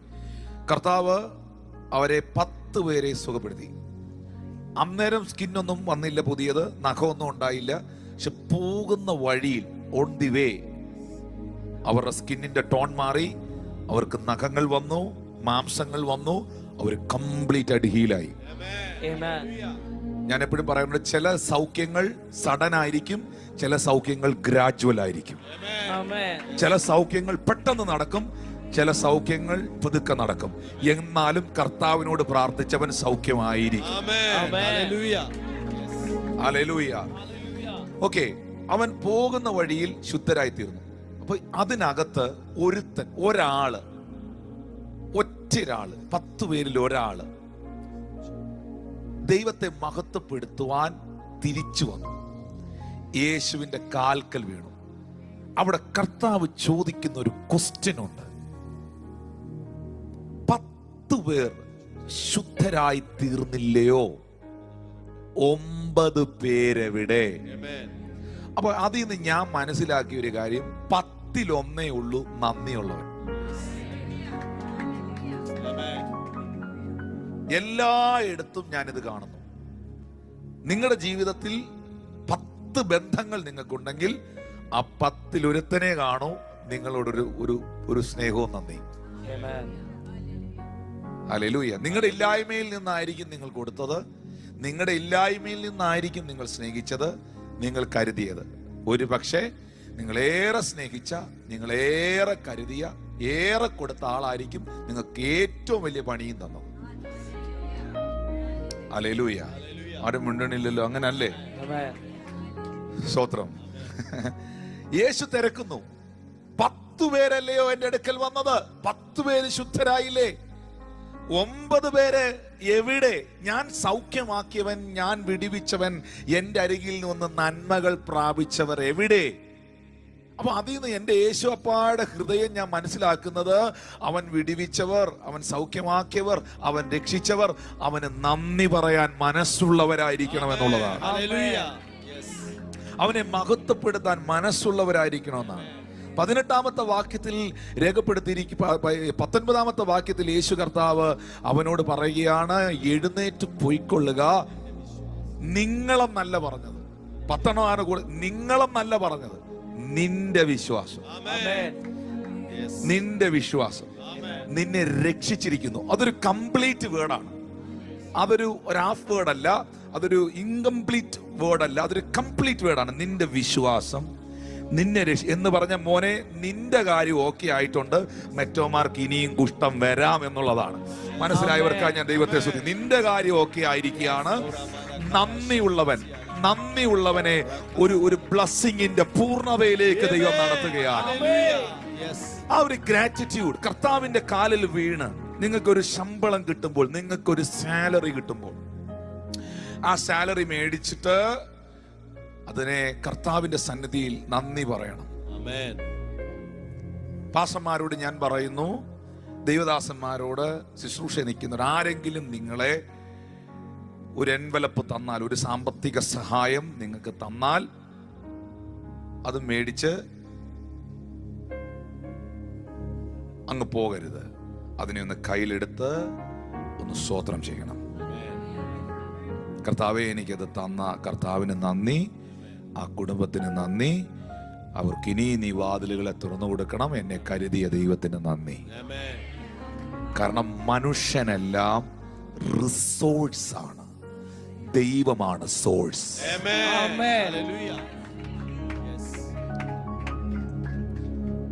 ജിജി പാസ്റ്റർ എനിക്കൊരു 10,000 രൂപ തന്നാൽ, അല്ലെങ്കിൽ ഒരു 5,000 രൂപ തന്നാൽ, ജിജി പാസ്റ്റർ തന്നു കേട്ടോ. എന്റെ മനസ്സിൽ അങ്ങനല്ല. ജിജി പാസ്റ്ററേയും കൊണ്ട് എന്റെ ദൈവം എനിക്ക് തരീച്ചതാണ്. അപ്പൊ എനിക്ക് ജിജി പാസ്റ്ററോട് നന്ദി വേണം. എന്താണെന്നറിയോ? ദൈവം അദ്ദേഹത്തിന് കൊടുത്ത പ്രേരണയെ, ടിനു പാസ്റ്റർ കൊണ്ട് 5,000 രൂപ കൊടുക്ക് എന്ന് അദ്ദേഹത്തിന് കൊടുത്ത പ്രേരണയെ, ആ ഒരു നിയോഗത്തെ സ്നേഹത്തോടെ അദ്ദേഹം അനുസരിച്ചു. എനിക്ക് ദൈവത്തെ അനുസരിച്ചവനോട് നന്ദിയുണ്ട്, ആ മനുഷ്യനെ കൊണ്ട് അത് ചെയ്യിപ്പിച്ച ദൈവത്തോട് നന്ദിയുണ്ട്. ഒന്ന് കരമടിച്ച് കർത്താവിന് നന്ദി പറഞ്ഞാൽ, I thankful to you Lord Jesus. Hallelujah, hallelujah, hallelujah, hallelujah. വാക്ക് എപ്പോഴും ഞാൻ ഓർക്കും, എഴുന്നേറ്റ് പൊയ്ക്കൊള്ളുക. നിന്റെ ഫെയ്ത്ത്, അവന്റെ വിശ്വാസം അവൻ ആക്ഷനിൽ കാണിച്ചു. അവൻ വന്ന് കർത്താവിന്റെ കാലിൽ വീണ് കർത്താവിന് നന്ദി പറഞ്ഞു. ഞാൻ മറ്റൊരു സംഭവം കാണിക്കുക. യേശു കർത്താവ് അപ്പവും മീനും എടുത്തു. നിങ്ങളുടെ ജീവിതത്തിൽ വർധന ഉണ്ടാകാൻ ആഗ്രഹിക്കുന്നുണ്ടോ? സ്വത്രം കുറച്ചുകൂടെ കൂടാൻ വേണ്ടി പറയാം. നിങ്ങളുടെ ജീവിതത്തിൽ എല്ലാ മേഖലയിലും, ഫൈനാൻഷ്യലിയും സ്പിരിച്വലിയും എല്ലാം ഒരു വർധന ഉണ്ടാകാൻ ആഗ്രഹിക്കുന്നവരുണ്ടോ? യോഹന്നാൻ 6:1 മുതലുള്ള വാക്യങ്ങളിൽ യേശു കർത്താവ് 5 അപ്പവും 2 മീനും എടുത്തിട്ട് എന്നെ ആദ്യം ചെയ്തേ, വാഴ്ത്തി എന്ന് പറഞ്ഞ മോനെ. അടുത്തടുത്ത വാക്യം തന്നെ മീഡിയ 6-ാം അധ്യായത്തിൽ അതിന്റെ 11-ാമത്തെ വാക്യം നോക്കിയേ. 11-ാമത്തെ വാക്യം, പിന്നെ യേശു അപ്പം എടുത്ത് വാഴ്ത്തി. And when he had given thanks. നമ്മൾ ഈ വാഴ്ത്തി എന്നൊക്കെ പറയുമ്പോൾ നമ്മൾ എന്തിക്കുന്നു? ഇങ്ങനെ ഏതാണ്ട് ചെയ്തെന്നാ, ഏതാ ഒന്നുമല്ല. ആ അപ്പം എടുത്ത് ആ 5 അപ്പത്തെ ഓർത്ത് 2 മീനിന്, ഈ 5000-ലധികം ആളുകൾ ഇരിക്കുന്നിടത്ത് 5 അപ്പത്തിനും 2 മീനിനും എന്താ പ്രസക്തി? 5000 പേരിരിപ്പുണ്ട്. ഇന്ന് ഈ മീറ്റിങ്ങിൽ ഒരു 300 പേരുണ്ട്. സുനീഷ് ഭാഷ എന്നോട് പറയാ 3 പൊറോട്ടയും 1 ചിക്കൻ കറി ഉണ്ടെന്ന്. ഈ 300 പേരിരിക്കുന്നിടത്ത് 3 പൊറോട്ടയും 1 ചിക്കൻ കറിയും കൊണ്ട് നമ്മൾ എന്നാ കാണിക്കാനാ? ഈ 5000-ലധികം പേര് കൂടിയിരിക്കുന്നിടത്ത് 5 അപ്പവും 2 മീനും ഒരു ബാലകൻ കൊണ്ടുവന്ന് യേശു കർത്താവിന്റെ കയ്യിൽ കൊടുത്തപ്പോ ഇതേ ഉള്ളോടാ ചെറുക്ക എന്നല്ല, അതിന് നന്ദി പറഞ്ഞു. ഒന്ന് കരമടിച്ച് കർത്താവിന് നന്ദി പറഞ്ഞു. അതിന് നന്ദി പറഞ്ഞു. അത് പറഞ്ഞാൽ, അങ്ങനെ ചെയ്താൽ അതിലൊരു വർധനവ്. ദൈവത്താൽ ഒന്ന് കരമടിച്ച് കർത്താവിനെ സ്തുതിച്ചേ, നന്ദി പറഞ്ഞു. ആ ഒരു താങ്ക്ഫുൾ ഹാർട്ട്, ആ ഒരു thankful heart. Amen. Hallelujah. Hallelujah. Are you listening me? കണ്ടോ, നന്ദിയുള്ള ഹൃദയം, നന്ദി കരയേറ്റുന്ന പ്രാർത്ഥനകൾ, മനോഭാവങ്ങൾ വർധനവിനെ കൊണ്ടുവരും. ഞാൻ ശുശ്രൂഷയിൽ നിൽക്കുമ്പോ ഒരു ദിവസം ഞാൻ ഈ പ്രൊഫറ്റിക്കൽ മിനിസ്ട്രി ആദ്യം ഒരു ഹീലിംഗ് ഉണ്ടാകുന്ന ഒരു സച്ചിൻ എന്ന് പറഞ്ഞൊരു കൊച്ചുമകനാണ്. ഒരു തമിഴ്നാട്ടിലുള്ള മധുരയിലുള്ള ഒരു കുഞ്ഞിനാണ് സൗഖ്യം ലഭിക്കുന്നത്. ഞങ്ങളുടെ വീടിൻ്റെ അയൽപ്പക്കത്ത് താമസിക്കുന്ന ഒരു തമിഴ്നാട്ടിലൊരു വാടകയ്ക്ക് താമസിക്കുന്ന ഒരു കുടുംബമായിരുന്നു. എനിക്ക് 17 വയസ്സ് പ്രായമുള്ളപ്പോൾ ഞാൻ 21 ദിവസം ഫാസ്റ്റിംഗിൽ ഇരിക്കുമ്പോൾ ഈ കുഞ്ഞ് അമ്മ രാമേശ്വരി എന്ന സഹോദരി കൊണ്ടുവന്നു. ആ കുഞ്ഞിന് വേണ്ടി ഞാൻ പ്രാർത്ഥിച്ചു. ആ കുഞ്ഞ് സൗഖ്യം, ആദ്യത്തെ ഹീലിംഗാണ്. അപ്പോൾ അവർ പറഞ്ഞു എൻ്റെ കുഞ്ഞ് സൗഖ്യം എന്ന് പറഞ്ഞപ്പോൾ ഞാൻ എൻ്റെ മുറിക്കകത്ത് ഓടിപ്പോയി കയറി പായ്ക്കകത്ത് നെടുമ്പാട് കിടന്ന് പൊട്ടിക്കരഞ്ഞ് കർത്താവിന് നന്ദി പറഞ്ഞു. ചെറിയൊരു അലർജി സൗഖ്യമായതാ. കർത്താവിന് നന്ദി പറഞ്ഞു. ഞാൻ നേരത്തെ ഒന്നും അങ്ങനെ വളരെ ഡീറ്റെയിൽ ആയിട്ട് പേര് വിളിക്കുകയൊന്നും ഇല്ലായിരുന്നു. ചില പേരുകളുടെ ആദ്യത്തെ അക്ഷരവും ചെറിയ ചെറിയ കാര്യങ്ങൾ കിട്ടുമ്പോൾ ഞാൻ വണ്ടിക്ക് ഒന്ന് കർത്താവേ നീ ഇന്നത്, ഞാൻ ജീനെ വിളിച്ചു പറയും, ജീന മോളെ കർത്താവ് ഇന്ന് അവരെ കുറിച്ച് ഒരു ചെറിയ 1-2 കാര്യങ്ങൾ വെളിപ്പെടുത്തിയത് കറക്റ്റ് ആയിരുന്നു. Oh what a mighty God is, what a mighty God is, what a mighty God is. എൻ്റെ ദൈവം എത്ര വലിയവനാ, എൻ്റെ ദൈവം വെളിപ്പെടുത്തുന്നവനാണ്. നന്ദി പറഞ്ഞു. നന്ദി പറഞ്ഞപ്പോ ഈ ഓഫീസുകളെല്ലാം കർത്താവ് അതിന്റെ സ്ക്വയർ ഫീറ്റ് കൂട്ടിത്തന്നു. ഈ ഓഫീസുകളുടെ എല്ലാം സ്ക്വയർ ഫീറ്റ് കൂട്ടിത്തന്നു. ആരും മിണ്ടുന്നില്ലല്ലോ. ഹല്ലേലൂയ. ആ ഒരു ആറ്റിറ്റ്യൂഡ് നമ്മളിൽ അപ്ലിഫ്റ്റഡ് ആകട്ടെ. Thank you Lord Jesus. ഈ പൗലോസും ശീലാസും അപ്പോസ്തല പ്രവൃത്തി 16:25 മുതൽ 26 വരെ പൗലോസും ശീലാസും കാരാഗ്രഹത്തിൽ കിടക്കുമ്പോൾ ആ കാരാഗ്രഹത്തിൽ കിടന്ന് ദൈവത്തെ പാടി സ്തുതിച്ചു. വിരയ്ക്കാതിരുന്നിട്ട് ആർക്കും പാടാൻ പറ്റുന്നില്ല. ആരും മിണ്ടുന്നില്ലല്ലോ. AC റൂമിൽ ഇരുന്നിട്ട് പാടാൻ കഴിയുന്നില്ല. പക്ഷെ കാരാഗ്രഹത്തിൽ കിടന്ന് മോൻചേട്ടാ, ഞാൻ റോമില് പൗലോസ് അപ്പോസ്തലൻ കിടന്ന ജയില് സന്ദർശിച്ചിട്ടുണ്ട്. റോമിൽ മീറ്റിങ്ങിന് പോയപ്പോൾ. അപ്പോൾ ആ റോമിലെ കാരാഗ്രഹത്തിൽ കിടന്നാണ് എഫേസ്യർക്ക് എഴുതിയ ലേഖനം, ഫിലിപ്പിയർക്ക് എഴുതിയ ലേഖനം, ഫിലോമോൻ എഴുതിയ ലേഖനം, റോമർക്ക് എഴുതിയ ലേഖനം, കൊലോസ്യർക്ക് എഴുതിയ ലേഖനം, ഇതെല്ലാം പൗലോസ് എഴുതുന്നത് ആ ജയിലിലാണ്. നിങ്ങൾക്ക് റോമിൽ പോയാൽ അത് കാണാം. അപ്പോൾ അവരിപ്പോൾ അത് മോഡിഫൈ ചെയ്ത് ഇത്രയും ടൂറിസ്റ്റുകൾ വരുന്നതായതുകൊണ്ട് പുള്ളി കയ്യിൽ ധരിച്ച ചെങ്ങലയൊക്കെ ആ പള്ളിക്കകത്ത് അവരൊരു കണ്ണാടി പൊട്ടിക്കകത്ത് സൂക്ഷിച്ചു വെച്ചിട്ടുണ്ട്.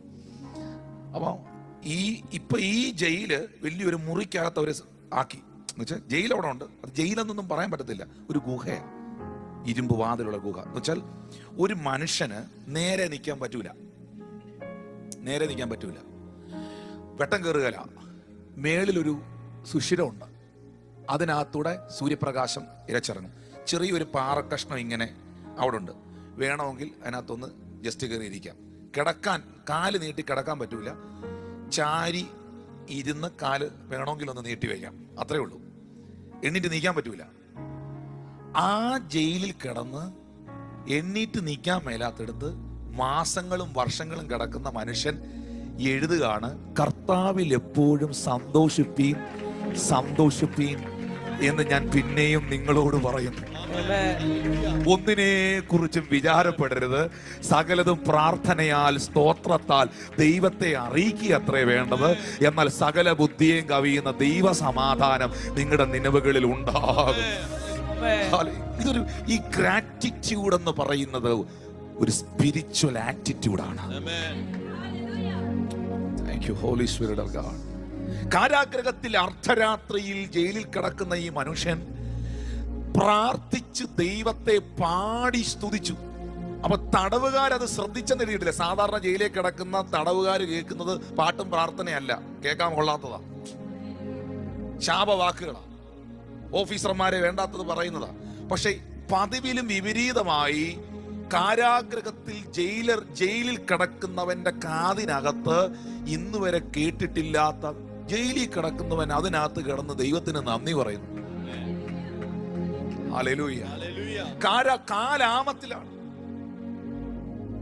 ആമ എന്നാന്നറിയാം? എന്നാ, ഈ രണ്ട് തടി കട്ട റൗണ്ട് കാൽ അതിനകത്ത് കയറ്റും. എന്നിട്ട് ആ തടി രണ്ടും കൂടെ കാലെ വെച്ചിട്ട് ലോക്ക് ചെയ്യും.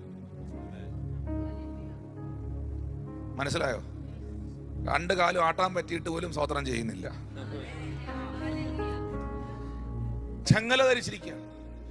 അപ്പൊ നമ്മൾ വിചാരിച്ചു രാത്രി പൗലോസും ശീലാസും കൂടെ തീരുമാനിച്ചു നമുക്ക് അങ്ങോട്ട് പാട്ട് പാടാം, ഇതെല്ലാം കൂടെ അങ്ങോട്ട് അഴിയട്ടെ. ഒന്നുമല്ല.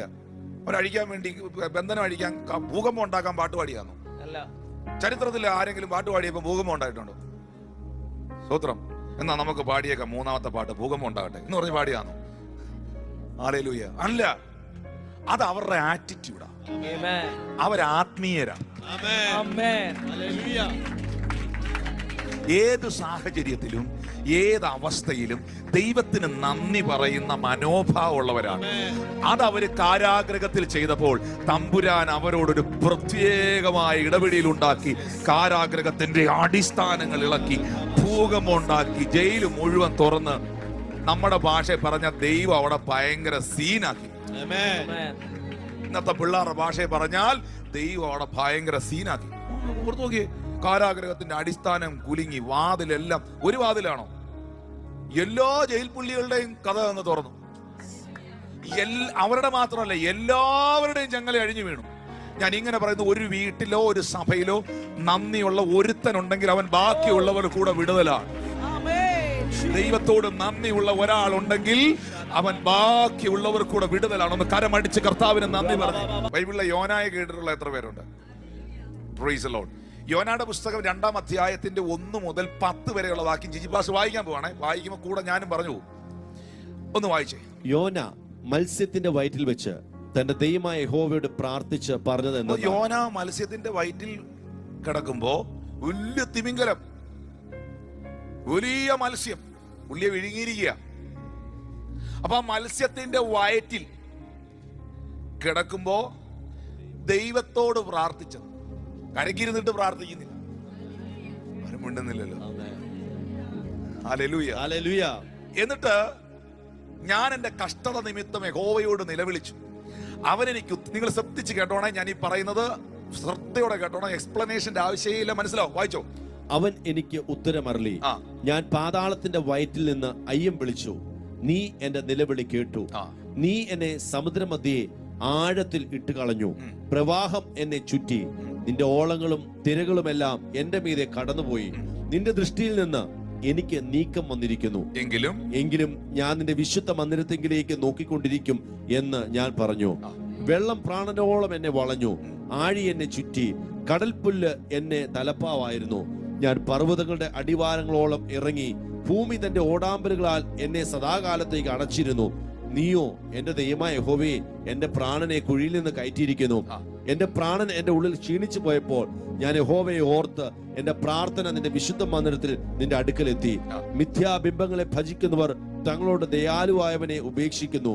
ഞാനോ സ്തോത്രനാദത്തോട് with the voice of thanksgiving. Amen. Hallelujah. With the voice of thanksgiving. ഞാനോ സ്തോത്രനാദത്തോടെ നിനക്ക് യാഗം അർപ്പിക്കും. നേർന്നിരിക്കുന്നത് ഞാൻ കഴിക്കും. രക്ഷ യഹോവയുടെ പക്കൽ നിന്ന് വരുന്നു. അപ്പോ യോന പറഞ്ഞു, ഞാൻ നിനക്ക് എന്ത് ചെയ്യാണ്? ഞാൻ നിനക്ക് ഈ അവസ്ഥയിലും നന്ദി പറയുകയാണ്. ഈ അവസ്ഥയിൽ ഞാൻ നിനക്ക് എന്ത് സംഭവിച്ചു നോക്കിയ 10-ാം വാക്യത്തിൽ, എന്നാൽ യഹോവ മത്സ്യത്തോട് കൽപ്പിച്ചു, അത് യോനായെ കരയ്ക്ക് ഛർദ്ദിച്ചു. കണ്ടോ? ആ അവസ്ഥയിലും നന്ദി പറഞ്ഞവൻ മീന്റെ വയറ്റിനകത്ത് ആമാശയത്തിൽ, ഒരു വലിയ തിമിംഗലത്തിന്റെ ആമാശയത്തിനകത്ത് ഒരുത്തം 3 ദിവസം ഇരുന്നു. വല്ലതും മനസ്സിലാകുന്നുണ്ടോ? ഹല്ലേലൂയ. അതിനകത്തിരുന്ന് എല്ലാം തീർന്നു, എല്ലാം തൊലഞ്ഞു, എല്ലാം തകർന്നെന്നാ പറഞ്ഞിരുന്നെങ്കിൽ ആ മീന്റെ അതിനകത്തെ ആസിഡ് എല്ലാം കൂടെ പുള്ളിയെ ഉരുക്കി കളഞ്ഞേനെ. പക്ഷെ അതിനകത്തും കിടന്ന് ദൈവത്തിന് നന്ദി പറഞ്ഞതുകൊണ്ട് ആ കടൽ മത്സ്യത്തിന്റെ അകത്തും പുള്ളിക്ക് ഓക്സിജൻ കിട്ടി. അല്ലെങ്കിൽ ആ ജീവനോടെ വെറുതെ വരുമോ? ദൈവം പ്രൊട്ടക്ട് ചെയ്തു, ദൈവം അത്ഭുതകരമായി സംരക്ഷിച്ചു. യോന കരയ്ക്ക് പുറത്തു വന്നു. പറഞ്ഞ് പുറത്തു വന്നു. ഉറക്കെ പറഞ്ഞ് പുറത്തു വന്നു. ഞാൻ ഇങ്ങനൊരു ഒരു പ്രവചനം, ഒരു ഡിക്ലറേഷൻ ഞാൻ ഈ സഭയുടെ മേൽ ഇടുന്നു. നന്ദിയുള്ള ഹൃദയമുള്ളവൻ, ദൈവത്തോടും മനുഷ്യരോടും നന്ദിയുള്ളവൻ സകല സാഹചര്യങ്ങളിൽ നിന്നും പുറത്തു വരും. യേശുവിന്റെ നാമത്തിൽ. യേശു കല്ലറയിൽ നിന്ന് പുറത്തു വന്നതുപോലെ, യോന കടൽ മത്സ്യത്തിന്റെ വായിൽ നിന്ന് പുറത്തു വന്നതുപോലെ, പൗലോസും ശീലാസും കാരാഗ്രഹത്തിൽ നിന്ന് പുറത്തു വന്നതുപോലെ, പത്രോസ് കാരാഗ്രഹത്തിൽ നിന്ന് പുറത്തു വന്നതുപോലെ, യേശുവിന്റെ നാമത്തിൽ യാക്കോബ് വലിയ സാമ്പത്തിക പ്രതിസന്ധിയിൽ നിന്ന്, തകർച്ചയിൽ നിന്ന് പുറത്തു വന്നതുപോലെ, ആമീൻ, ഹല്ലേലൂയ, ഗിദെയോൻ മിദ്യാന്യ ശക്തികളുടെ അടിമത്തത്തിൽ നിന്ന് പുറത്തു വന്നതുപോലെ, ഇന്ന് പകൽ ദൈവത്തോട് നന്ദിയുള്ള ഹൃദയമുള്ളവർ ചില സാഹചര്യങ്ങളിൽ നിന്ന് പുറത്തു വരുമെന്ന് ആത്മാവ് പ്രവചിക്കുകയാണ്. Thank you Lord Jesus. Hallelujah. ഈ പിറുപിറുക്കുന്ന ആറ്റിറ്റ്യൂഡ്, കുറ്റം പറയുന്ന ആറ്റിറ്റ്യൂഡ്, നന്ദിയില്ലാത്ത ഹൃദയം നമ്മുടെ നന്മകളെ തടയും എന്നുള്ളത് മാത്രമല്ല, അതിന്റെ വേഗതകളെ തടയും. ചില കാര്യങ്ങളൊന്നും സ്പീഡിൽ നടക്കൂല. ഈ ഇസ്രായേൽ മക്കൾ ഇത്രയും വലയാനുള്ളതിന്റെ കാരണം അതാ. പെട്ടെന്ന് എത്തേണ്ട ടീമുകൾ എത്തിയില്ല. മനസ്സിലായോ? കാരണം ഓരോ മൊമെന്റിലും ദൈവം അവരുടെ ഹൃദയങ്ങളെ പരിശോധിക്കുമായിരുന്നു. പക്ഷെ ഒരുമാതിരിപ്പെട്ട എല്ലാ പരീക്ഷയും അവർ കൃത്യമായിട്ട് എഴുതി തോറ്റു എന്നുള്ളതാണ്. ചെറുതരാമീൻ പറഞ്ഞാട്ടെ. ഹല്ലേലൂയ. സിംഹത്തിന്റെ കുഴിയിൽ ദാനിയേൽ കിടക്കുമ്പോൾ അവൻ ദൈവത്തിന് നന്ദി പറഞ്ഞു. ദാവീദിന്റെ ലൈഫ് സ്റ്റൈല് തന്നെ നന്ദി പറയുന്നതായിരുന്നു. അബ്രഹാം ദൈവത്തോട് നന്ദി പറഞ്ഞു. ലാസറിന്റെ കല്ലറവാതിക്കൽ നിന്ന് യേശു പ്രാർത്ഥിക്കുമ്പോൾ പറഞ്ഞൊരു വാക്കുണ്ട്, പിതാവേ, ഇപ്പോഴും നീ എൻ്റെ അപേക്ഷ കേൾക്കുന്നതിനാൽ ഞാൻ നിന്നെ വാഴ്ത്തുന്നു, ഞാൻ നിനക്ക് നന്ദി പറയുന്നു. ആ കർത്താവിന്, പിതാവായ ദൈവത്തിന് നന്ദി പറഞ്ഞേച്ചു അങ്ങോട്ട് തിരിഞ്ഞു എന്ന് വിളിച്ചു, ലാസറേ പുറത്തു വരിക. ഹല്ലേലൂയ. ചേർന്നൊരു ഹല്ലേലൂയ പറഞ്ഞേ. പറഞ്ഞാൽ തീരില്ല പ്രിയമുള്ളവരെ. ആ താങ്ക്സ്ഫുൾ ഹാർട്ട്, ആ വിശ്വാസത്തിന്റെ പ്രഖ്യാപനം നിങ്ങളുടെ ജീവിതത്തിൽ ഉണ്ടെങ്കിൽ നിങ്ങളുടെ ലൈഫിനെ കർത്താവ് ഒരു അത്ഭുതമാക്കി മാറ്റും. ഇനി ഒരു ഡെലിവറൻസ് മിനിസ്ട്രി സെഷനിലേക്ക് നമ്മൾ കയറുകയാണ്. അതിനു മുമ്പ് ദൈവം നിങ്ങളുടെ ജീവിതത്തിൽ ഇതുവരെ തന്ന സകല കാര്യങ്ങൾക്കും നിങ്ങൾ നന്ദി പറയണം. 2, ഇന്ന് ഞാൻ നിങ്ങളെ പഠിപ്പിച്ച ഈ കാര്യം മറന്നു പോകരുത്. നമ്മുടെ എല്ലാ കോൺവെർസേഷനെയും ദൈവം ശ്രദ്ധിക്കുന്നുണ്ട്. God is listening all of our conversation. Hallelujah. ഞാൻ ഇപ്പോഴും മറക്കാത്ത 2-3 സംഭവങ്ങളുണ്ട്. ഒരു സംഭവം ഞാൻ പറയാം. ഞാൻ ഈ കഴിഞ്ഞ ചില ആഴ്ചകൾക്ക് മുമ്പ് കോന്നിയിൽ, എന്താ സ്ഥലത്തിന്റെ പേര്, അട്ടച്ചാക്കൽ എന്ന് പറയുന്ന ഒരു സ്ഥലത്ത് ഒരു കൺവെൻഷന് പോയി. അപ്പൊ അതിന്റെ തലേ ആഴ്ചകളിലെല്ലാം ഭയങ്കര യാത്രകൾ, നോർത്ത് ഇന്ത്യൻ മീറ്റിംഗ്, ഒരു ദിവസം പോലും ഇല്ല, എല്ലാ ദിവസവും യാത്രയും മീറ്റിംഗ്, രാവിലെയും വൈകിട്ടും. അപ്പൊ ഈ അട്ടച്ചാക്കൽ കൺവെൻഷന് പോകുന്നതിന്റെ തലേ ദിവസം എനിക്കൊരു പനി പിടിച്ചു. എന്നാൽ ആ ടൈമിൽ എല്ലാവർക്കും ഇങ്ങനെ നമ്മുടെ നാട്ടുകാർ പറഞ്ഞ പനി സീസൺ, ഒരു പനി പിടിച്ചു. നല്ല പനി, നല്ല വൈറൽ ഫീവർ. അപ്പൊ എനിക്ക് എൻ്റെ കഴുത്തും, ഒന്നാമത് യാത്ര ചെയ്തുകൊണ്ട് കഴുത്തും തോളും മുതുവും ഭയങ്കര വേദന, ഭയങ്കര പെയിൻ.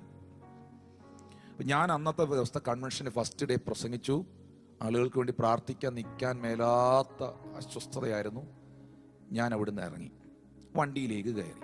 അപ്പോൾ എൻ്റെ വണ്ടിയിൽ ഈ ലിബിനുണ്ട്, ജിജി പാസ്റ്റർ ഉണ്ട്, ഞങ്ങളുടെ ഖത്തറിലെ സന്തോഷ് പാസ്റ്റർ ഉണ്ട്. ആ വണ്ടിക്കകത്ത് ഞാനിങ്ങനെ ഇരുന്ന് പോകുമ്പോൾ ഫ്രണ്ടിലായിരിക്കുന്നത്. ഞാൻ സന്തോഷ് പാസ്റ്ററേയും ജിജി പാസ്റ്ററേയും പുറകോട്ട് നോക്കിയിട്ട് പറഞ്ഞു, ഓ ഇപ്പം ഞാൻ അവിടുന്ന് ഇപ്പം നേരത്തെ ഇറങ്ങി, ഇപ്പം അവർ ചിന്തിച്ച് കാണും ഞാൻ വലിയ ആൾ കളിച്ച് പോയതാണ്. നമ്മുടെ അടുത്ത കാര്യം എന്നാന്നോ നമ്മുടെ അസ്വസ്ഥത എന്താണെന്നൊന്നും ഇവരറിയത്തില്ല. ഇതൊക്കെ ആരറിയാനാ? നമുക്ക് കഴുത്തിന് വേദനയുണ്ടോ, തോളിന് വേദനയുണ്ടോ, പുള്ളി എന്തൊക്കെ സഫർ ചെയ്ത് അവിടെ നിന്നേന്നൊന്നും ആർക്കും, നമ്മളെ പ്രസംഗം കേൾക്കുന്നവർക്കൊന്നും അറിയാം നമ്മളേതാണ്ട് വലിയ ഇന്ന് രാവിലെ സ്വർഗത്തിൽ നിന്ന് ഇറങ്ങി വന്ന ദൂതനാണെന്ന് അവർ ചിന്തിക്കുന്നത്. അപ്പോൾ ആർക്കും നമ്മുടെ വേദനയൊന്നും ആർക്കും അറിയത്തില്ലല്ലോ. ദൈവം എൻ്റെ വായിൽ നിന്ന് വീണൊരു വാക്കാ, ദൈവം അറിയുന്നുണ്ടായിരിക്കും, അത് മതി. ദൈവം അറിയുന്നുണ്ടായിരിക്കും. ഒരു വിഷമത്തി എന്ന് പറഞ്ഞ മനസ്സിലാകുന്നുണ്ടോ? പിറ്റേ ദിവസം രാവിലെ ഒരു 7:30 മണി കഴിഞ്ഞപ്പം റോയി വാഴമുട്ടം എന്ന് പറയുന്ന പാസ്റ്റർ എന്നെ വിളിക്കുകയാണ് രാവിലെ. അപ്പോൾ ആ പാസ്റ്റർ ആ മീറ്റിങ്ങിന് പങ്കെടുത്തൊരു പാസ്റ്ററാണ്. അപ്പോൾ എനിക്ക് പനിയാണോ ഇതൊന്നും ആരോട് ഞാൻ പറഞ്ഞിട്ടുമില്ല, ആർക്കും അറിയില്ല. എനിക്ക് കഴുത്തിനോ തോളിനോ വേദനയുണ്ടെന്ന് ആർക്കും അറിയില്ല.